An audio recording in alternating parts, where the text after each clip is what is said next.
break this down now with retired Army Lieutenant Colonel and former Army Intelligence Officer Chuck DeVore. Chuck, it's good to see you. Good to see you again. Let's start with the position where these negotiations begin. After months of bombing, this starting point for negotiations seems much different than it was under President Obama. Well, absolutely, because the facts on the ground changed. That bombing, first with Midnight Hammer about a year ago, and then with the Epic Fury campaign, destroyed a good portion of Iran's defense and nuclear infrastructure. It destroyed, for example, the specialty steel factory that made the missile bodies. It turned to rubble the centrifuges and the storage facility for that highly enriched uranium, that nuclear dust, as the president calls it. Destroyed the Navy, destroyed the Air Force, significantly degraded the missile capacity. So Iran of today is not the Iran of 4 months ago, that's for sure. Chuck, set aside the deal for one moment. How much do you think that bombing campaign set back Iran's progress towards a nuclear bomb?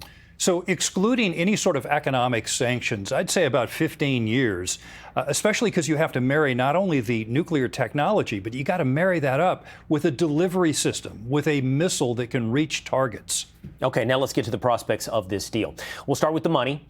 There's a lot of concern about sanction relief for the Iranians. The administration repeats that there will be no sanction relief unless there are provable terms that Iran has committed to living up to this deal. Absolutely. So again, huge difference from the JCPOA.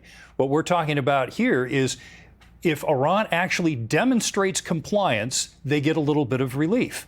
And so that is a completely different mechanism than the mechanism that President Obama erected with the JCPOA. All right, now this is a memorandum of understanding, one we expect to be signed within the next week, digitally signed according to the vice president now, but a signing ceremony later this week. But then there's living up to the deal, Chuck. And the Iranians' word is not worth anything. Their signature on a piece of paper probably not worth a lot more. It's how they behave that will matter. Now, I understand if their economy is hurting, they're going to want sanction relief. In order to get sanction relief, they got to live up to the deal. Right. But there will always be a question of whether or not they're hiding, whether or not they're lying, whether or not they're doing something beyond the deal. Well, absolutely. And I think that's where we need to see the details of the deal once that memorandum of understanding becomes public and we begin to see with granularity what sort of rights do we or some accepted third party have to go on the ground, not just technical verification with our satellites, but boots on the ground to actually see what's going on.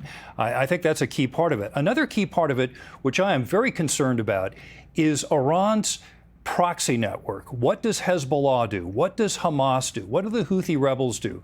We already know that they're using Hezbollah as a way to try to drive a wedge between the U.S. and our ally Israel. Because, of course, Israel has a doctrine that says we will not leave any attack unresponded to.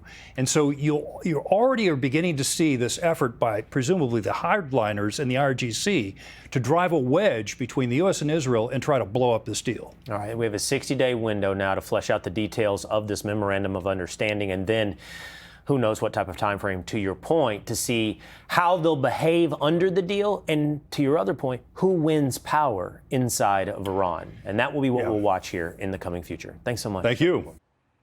Be sure to like and subscribe for all the Fox News latest on YouTube and catch full shows streaming now on Fox One.